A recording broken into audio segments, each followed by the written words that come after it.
Agradeço a exposição do senhor Pedro Rezende e, na ausência de alguns convidados, eu vou conceder 5 minutos para o professor Hermes Rodrigues Neri, do Movimento Legislação e Vida, antes de passar para os deputados.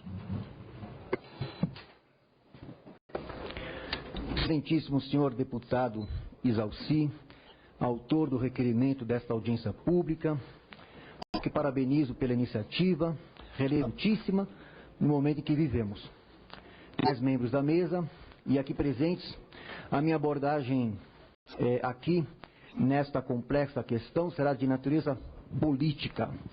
Numa breve fala de 5 minutos, ao que agradeço ao deputado pela oportunidade de participação. Esta Casa de Leis é a instância adequada para os questionamentos aqui apresentados. Viemos aqui, caro deputado, solicitar, sim, a abertura de uma CPI, primeiro um grupo de trabalho para aprofundar, para que investigue, e uma CPI, posteriormente, para fazer as devidas investigações sobre a empresa Smartmatic. Aliás, eu queria perguntar ao nobre deputado se confirma a ausência do representante do TSE e da empresa aqui nesta audiência pública. Os demais membros não são representantes. Então, a gente realmente lamenta que não estejam aqui presentes representantes do TSE e representantes da empresa Smartmatic nesta importante audiência pública. Caro deputado, são muitos os questionamentos, inclusive fora do país, e se as respostas não forem devidamente esclarecidas, o que está em jogo em meio a tudo isso é a nossa democracia e a própria soberania nacional. Ainda no final do dia 26 de outubro, com o término da votação do segundo turno presidencial, e à espera de 3 horas, em que apenas alguns técnicos do TSE tiveram o privilégio de operacionalizar a apuração secreta. A indignação da população, inicialmente pelas redes sociais, tomou conta das ruas, onde ocorreram várias manifestações nas semanas seguintes, cujas reivindicações expusemos no Manifesto pela Democracia, entre as reivindicações, o pedido de auditoria das urnas eletrônicas, especialmente do envolvimento da empresa Smartmatic com o TSE. Cabe lembrar que o voto é secreto, não a apuração. São vários os questionamentos feitos à referida empresa. Há informações de que está sendo investigado nos Estados Unidos, nas Filipinas e em outros países que merecem sim serem aclarados com uma investigação séria, pois o próprio ministro do STF, Gilmar Mendes, disse que sim, devemos dar a devida atenção a esses questionamentos feitos, cujos indícios de fraudes pipocaram por toda parte. E, como bem dissemos no manifesto, a própria apuração secreta no TSE, por si só, já é uma fraude, né? Invalidando a lisura e a transparência das eleições, independentemente de fraudes pontuais que a tenham acompanhado. Principalmente porque uma nação não pode abdicar do direito à transparência eleitoral. Não devemos considerar o pedido de esclarecimento, como bem disse o ministro Gilmar Mendes, uma ofensa às instituições ou um atentado à democracia. Nada disso, senhor deputado.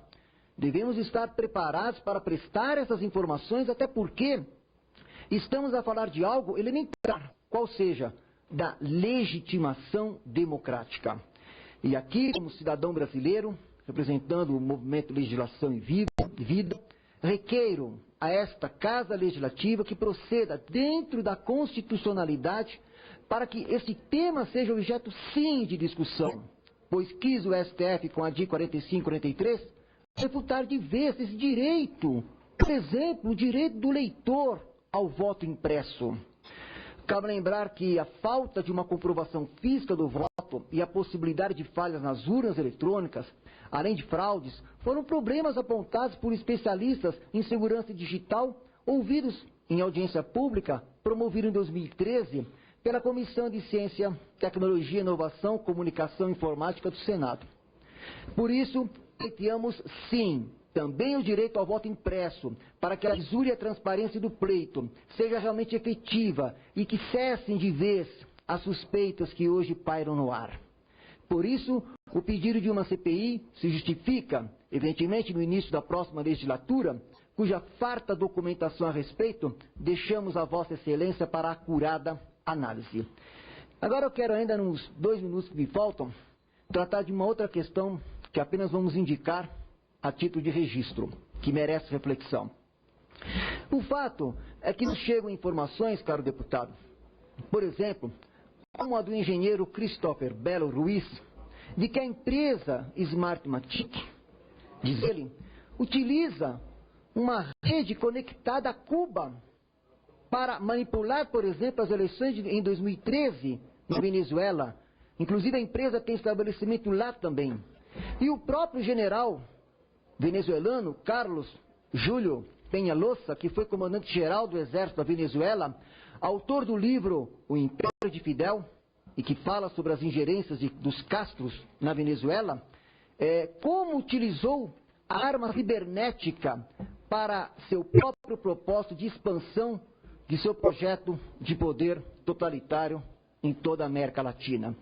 Em artigo publicado no jornal Mídia Sem Máscara, conta que a Smartmatic, essa que o TSE contratou para operacionalizar o pleito de 2014, diz o general venezuelano Peñalosa, que a Smartmatic, fundada por 4 inteligentes engenheiros venezuelanos recém-graduados, é uma espécie, segundo ele, de cavalo de Troia, diz ele, desenhado pelo G2 cubano para controlar as eleições venezuelanas, cujo objetivo é perpetuar um governo comunista por trás de uma máscara democrática na Venezuela.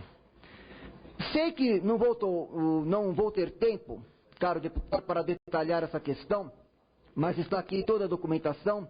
Peço apenas atenção rapidamente aqui para o que ele diz a respeito do Procer. Isso tem a ver conosco.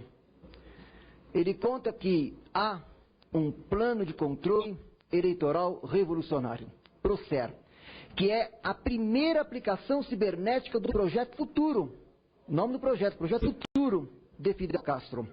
Formulado como parte da estratégia a utilizar um cenário internacional que Castro chamou de a Batalha das Ideias.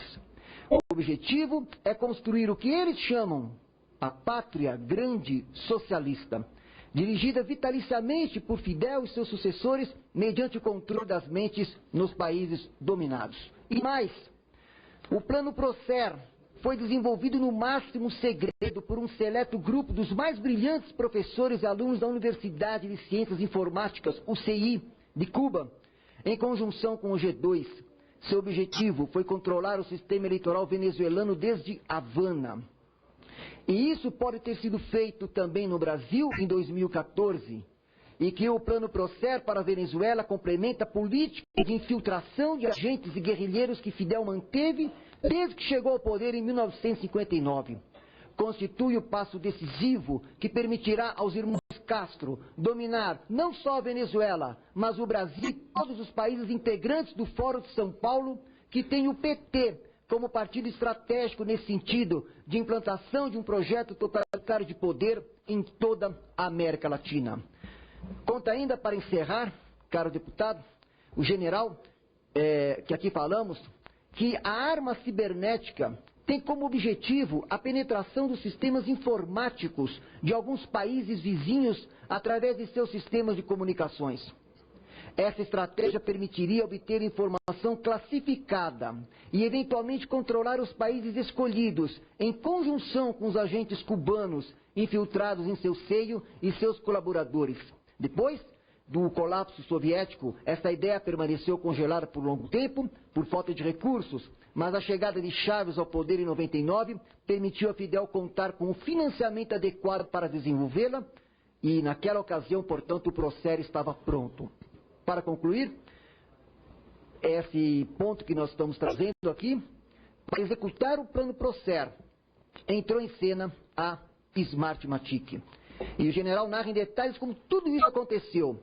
E que o meu tempo é exíguo nesse momento, mas que eu gostaria de deixar aqui registrado que requer esta Casa Legislativa tomar conhecimento dessas ligações e averiguar tudo isso, inclusive para realmente esclarecer tudo isso, pois, caro deputado Isalci e todos aqui presentes, o que está em jogo, em meio a tudo isso, é a nossa democracia e a própria soberania nacional.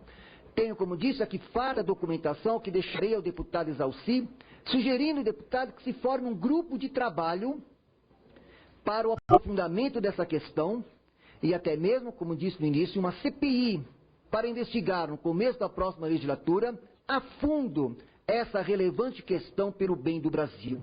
Que a Casa tenha coragem de iniciar a verdadeira reforma política com a alteração da legislação eleitoral, instituindo o voto impresso. Muito obrigado pela oportunidade de participar desta audiência pública.